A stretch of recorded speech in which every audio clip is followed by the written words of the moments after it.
Rave culture. You said something really interesting. You said that when you go to parties, you go to work or you go to see Mm, friends. yes. Like, how long has it been since you entered to a party? Like, I'm pretty sure you're a fan of it for Mm-hmm. sure, but I mean, like, how long has it been since you entered like only as a fan? And like, what's the difference entering now, knowing everybody there? Oh God, that is a great question. I can't even tell you. I don't even do you know what actually the last time I went to a party without having to work was with my boyfriend and a very good friend of ours. We went to We Are Festival, Halloween. It must have been 2018.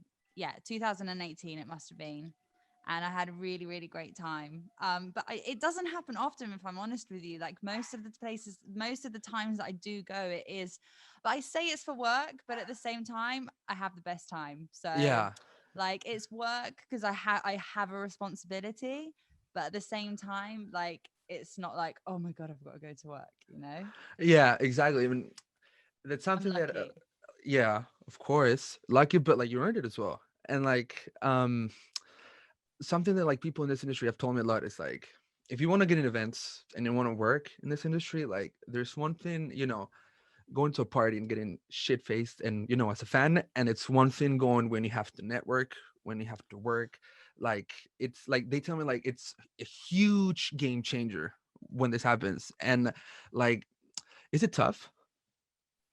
Um, I think you just have to know like um how to go to a party and not get shit faced, basically. Like you I mean, it's tough. and it is. And like obviously we all, if that's what you're going for and you want to go and network, then you need to know how to be able to go and network and how to separate partying from networking. I mean, obviously when we all go, we all want to have a good time, but there's times for networking and then there's times for having fun, you know? So I don't know. I think it just depends on every person and how good they are at separating that. I've definitely got much better over the years. I think at the beginning I was just very excited and just very eager and keen to just get out there, speak to whoever I could, network, and at the same time have a great time. But I've always been quite good at, separating one from the other. But Yeah. it all kind of comes together at the same time because there's so many people that I've met in this industry that I've worked with or are now really close friends of mine that probably I went to meet and then we've just ended up partying and having the best time. And then from there, you kind of collaborate or you do, or you work together or whatever, you know? So yeah, I think it's just trying to find that balance really. So like, if you had to give three tips to people like me, like people that want to get in this industry, like, what would it be? Like, when it comes to knowing that you have to work in parties, like it's party mode, but it's like kind of work mode at the same time. Okay. I think one of them would definitely be what I just said is like, don't just go to a party and just get like absolutely fucked up. Like Yeah. like you need, because it's not a good look at the end of the day. And if you want to network and you want to meet people, then you need to be able to know how to, to to to be able to do it without getting that far. A second one is, I think, also like the next day you need to be able to know how to crack on with work and get through it. And for for a lot of us, and it's happened to me and it will have happened to a lot of other people, it's hard sometimes if you've been out and then the next day you're back on your emails and you have to be responding to people, or you have a project to do or whatever you have to do. So you always have to keep that in mind as well, that the next day you're still going to have to work. And then what would my third one be? Um, this is a great question actually, and something that I've probably never really thought about before.